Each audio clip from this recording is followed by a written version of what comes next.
I never thought I'd be that guy, the one standing at an altar with a crowd of friends and family watching as I dismantled my own marriage. But life has a funny way of turning your plans inside out when you least expect it. My name is Michael Donovan. I'm 37, born and raised in Boston, but I've called Chicago home for the last decade. I'm what most would call successful, senior marketing director at a tech firm, decent 401k, and a brownstone in Lincoln Park that I'd spent years renovating with Elaine, my wife of 8 years. Our relationship had always been the envy of our social circle. College sweethearts who survived the long-distance phase while I was getting my MBA and she was finishing law school. We moved to Chicago together, built careers, and created what I thought was a solid foundation. No kids yet. We'd been focused on our careers, though lately we'd been talking about trying. It was actually Elaine who suggested renewing our vows for our upcoming anniversary. 8 isn't traditional, she'd said with that smile that still made my stomach flip. But why wait for 10? Let's celebrate us now. I threw myself into planning alongside her. For weeks we discussed details, the venue, the rooftop garden of the hotel where we'd spent our wedding night, the guest list, intimate, just 50 of our closest friends and family, the menu, featuring dishes from significant moments in our relationship. Elaine seemed especially invested, more so than I'd seen her in months. In retrospect, maybe I should have questioned why. 3 days before the ceremony, I was in our home office looking for our wedding photo album. Elaine wanted to display it at the renewal. As I reached for a box on the top shelf of her closet, I knocked over a stack of folders. Legal folders, not unusual for a corporate attorney like Elaine. But what caught my eye was my name on one of them. I'm not proud of what I did next, but I opened it. Inside was a draft of divorce papers, dated 6 weeks earlier, complete with notes in Elaine's handwriting. There were highlighted sections about asset division, a sticky note about waiting until after Aspen trip, and most gut-wrenching of all, a paragraph about irreconcilable differences stemming from emotional abandonment. My hands shook as I read through it. There was a notation about our Chicago property, our investment accounts, even custody arrangements for our dog, Baxter. This wasn't some half-formed thought. This was thorough, calculated planning. What hit hardest was a handwritten note paper clipped to the back. File after Mom's birthday in Septa less drama. 2 months after our vow renewal. I sat on the floor of our closet for what felt like hours, the papers spread around me like the wreckage they represented. My mind raced through the past year, searching for signs I'd missed. Yes, we'd had some rough patches. What couple doesn't? My company had gone through layoffs, and I'd been working longer hours to prove my value. Elaine had taken on a high-profile case that had her traveling frequently. We'd grown distant, but I thought we were just weathering a storm, not facing a catastrophe. I carefully put everything back, my body on autopilot while my mind was in freefall. When Elaine came home that night, I couldn't look at her without seeing those papers. But somehow I managed to discuss flower arrangements and seating charts as if my world hadn't just imploded. For 3 days, I lived in a fog of disbelief and mounting anger. I kept waiting for her to say something, to explain, to at least give me the dignity of honesty before standing in front of our loved ones to renew promises she was actively planning to break. She never did. The morning of the ceremony arrived, bright and clear. A perfect Chicago summer day. I stood in our bedroom, adjusting my tie in the mirror, watching Elaine apply her makeup with meticulous care. She caught my eye in the reflection and smiled. "Cold feet?" she teased. "Just thinking about promises," I replied carefully. "What they mean?" "Well, you promised me you wouldn't see me in my dress before the ceremony, so scoot." She playfully pushed me toward the door, completely unaware that I was carrying her divorce papers, folded in the inner pocket of my suit jacket, right over my heart. The rooftop garden was transformed. White chairs in neat rows, an archway of roses and hydrangeas, string lights ready to twinkle as evening approached. I greeted guests mechanically, accepting congratulations with a smile that felt like a grimace. My brother James, my best man then and now, sensed something was off. "You okay, Mike? You look like you're heading to a firing squad, not a vow renewal." "Just nervous," I lied. "Big moment, you know?" The string quartet began playing, signaling the start of the ceremony. I took my place at the altar, watching as our friends and family settled into their seats. My parents in the front row, beaming with pride. Elaine's college roommates dabbing at their eyes preemptively. My colleagues from work. Her partners from the law firm. And then Elaine appeared, walking down the aisle in a sleek ivory dress, her dark hair swept up elegantly, She was breathtaking. She always had been. I remembered the first time I saw her in our university library, how I'd stumbled over my words asking for her number. How could someone so beautiful be planning something so ugly? The officiant, our friend Rachel, who had gotten ordained online for the occasion, began with warm words about enduring love and partnership. Each platitude felt like a knife twist. Elaine took my hands in hers, her eyes shining with what I now recognized as performance rather than emotion. "And now," Rachel announced, "Michael and Elaine have prepared their own vows to recommit to each other." Elaine went first, her voice steady and clear. She spoke of growth and partnership, of weathering challenges together, of looking forward to our future. Her words were perfect, too perfect, I realized. Rehearsed not just for today, but for the narrative she was creating, building a foundation for everyone to later say, "But she seemed so committed. What could have happened?" When it was my turn, I reached into my jacket pocket. My hands were steady now, the fog of confusion replaced by cold clarity. Instead of the vows I'd spent weeks writing, I pulled out the folded divorce papers. I had prepared something different, I began, my voice surprisingly calm. But I think these words are more relevant. The confusion on Elaine's face lasted only seconds before recognition, and then horror set in. "Petition for dissolution of marriage," I read, loud enough for even the back row to hear. "Petitioner, Elaine Catherine Donovan, states that irreconcilable differences have caused the irretrievable breakdown of the marriage." Gasps rippled through the audience. Elaine's hand flew to her mouth. "Michael, don't," she whispered. But I continued, reading select portions. The cold, legal language describing the end of 8 years together. The notes about timing, about waiting until after this very ceremony, about dividing our lives like assets on a balance sheet. "I found these 3 days ago," I said, finally looking directly at Elaine, whose face had drained of all color. "Hidden in our closet while I was looking for our wedding album. Interesting timing, planning our divorce while simultaneously planning our vow renewal."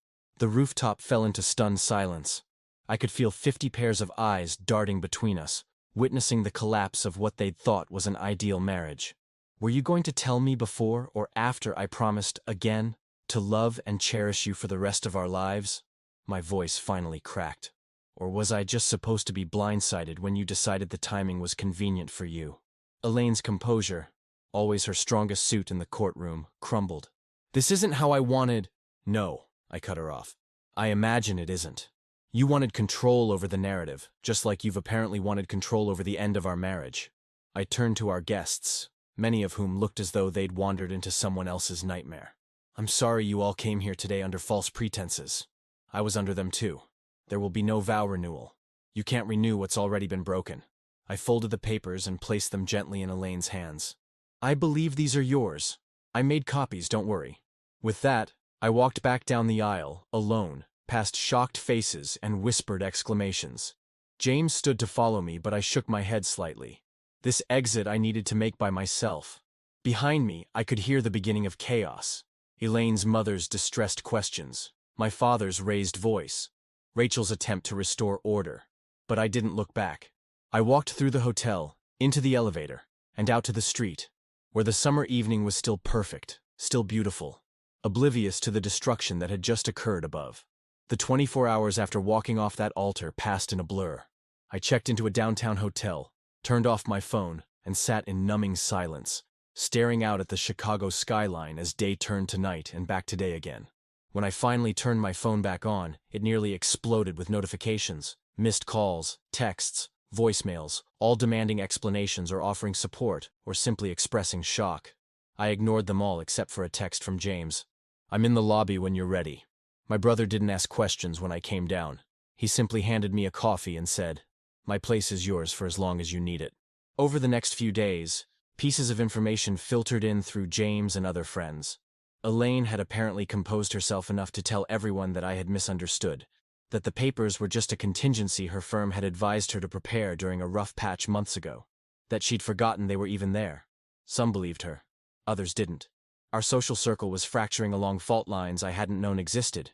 A week after the ceremony that wasn't, I returned to our brownstone when I knew Elaine would be at work. I needed clothes, my laptop, and space to think without the sympathetic hovering of my brother's girlfriend. The house felt foreign, like I was breaking into someone else's life. I was packing a bag when I heard the front door open. Elaine's footsteps on the hardwood, then stopping when she saw my suitcase on the bed. "You're moving out?" Her voice was smaller than I'd ever heard it. I turned to face her. She looked exhausted, the carefully constructed facade of the corporate attorney completely absent. For a moment, I saw glimpses of the woman I'd fallen in love with. Vulnerable. Real. Seems like the logical next step, given what you had planned. She sank onto the edge of the bed. "I never meant for you to find out that way." "Would there have been a good way?" I asked, continuing to fold shirts, needing the mechanical movement to stay grounded. I was confused, Michael. Scared. The papers were an insurance policy. A way to feel like I had some control when everything felt like it was slipping away. I stopped packing. What was slipping away? When did we become so broken that you were planning an exit strategy instead of just talking to me? That's just it. We stopped talking. Really talking. Her eyes filled with tears. You were so consumed with work after the layoffs. Always either at the office or mentally checked out at home. When I tried to tell you I was unhappy, you'd just say we'd talk about it later. But later never came. There was truth in her words that stung worse than the betrayal. Had I been so wrapped up in my own insecurities that I'd missed her pulling away? It didn't excuse what she'd done, but it forced me to confront my own role in our breakdown. "So the vow renewal was genuine," she insisted. "It was my attempt to reconnect, to see if what we had could be saved before." She trailed off. "Before legally dismantling our life together," I finished for her. We talked for hours that day, more honestly than we had in years. About disappointments and unmet expectations. About how we'd both retreated to what felt safe. Her to legal preparations. Me to work. Instead of facing the growing distance between us. About whether there was anything left to salvage from the wreckage. I didn't move back home that day, or the next. Instead, I did something I should have done years earlier. I started therapy. Not couples counseling, but individual sessions to understand my own patterns. My reflexive withdrawal when faced with emotional challenges. My tendency to pursue external validation through work, rather than addressing problems at home. Elaine, I later learned, did the same. We met occasionally on neutral ground. Coffee shops, park benches, to talk about what we were learning about ourselves. Sometimes these conversations were productive. Other times they devolved into rehashing old hurts. 3 months after the rooftop disaster, we met at our favorite restaurant, a small Italian place where we'd had our first Chicago date. The familiar setting highlighted how much had changed. "I filed them," she said after we'd ordered. "No need to specify what them meant. Not the ones you found. New ones. Clean. Fair." I nodded, surprised by the lack of pain. "I think that's the right call." "Do you?" Her eyes searched mine. "What we had was real, Elaine. But what we became wasn't working for either of us. I'd rather end with honesty than continue with performance." She reached across the table, squeezed my hand briefly. "I am sorry, Michael. Not just for the papers, but for not being brave enough to tell you I was drowning. And I'm sorry I didn't notice you were struggling to stay afloat." We split our assets without attorneys, divided our friends as fairly as possible, though some chose sides regardless, and said goodbye to the brownstone, selling it to a young family expecting their first child. A new beginning built on our ending. A year later, I ran into Elaine at a mutual friend's wedding. She was there with a colleague from her firm. I'd brought a woman I'd been dating casually. We exchanged genuine smiles across the reception hall but kept our distance. Some bridges once burned can't be rebuilt, but sometimes that's okay. Sometimes the ruins make space for new structures entirely. I've thought often about that day on the rooftop, about the shock that rippled through the crowd when I revealed her secret. It wasn't my proudest moment. Public humiliation rarely solves anything. But it was perhaps the most honest we'd been with each other in years. That's the thing about love and its unraveling. The truth will find its way to the surface eventually. You can plan the perfect exit, draft the perfect legal documents, even stage the perfect renewal ceremony as a smokescreen. But secrets have weight. They press against the seams of your life until something tears. I'm 39 now, living in a loft downtown, still at the same company but with better boundaries. I've learned that emotional withdrawal is just another form of abandonment. That marriage isn't just about the perfect moments worth renewing vows for, but about showing up for the imperfect ones too. Sometimes people ask if I regret what I did that day. I tell them no. Not because it was the right thing to do, it probably wasn't, but because it was the real thing. And after years of growing artifice between us, that reality, however painful, was the first step towards something authentic for us both. In the end, I didn't just walk off that altar. I walked away from a life built on appearances rather than truth. And painful as it was, that's a vow to myself worth keeping.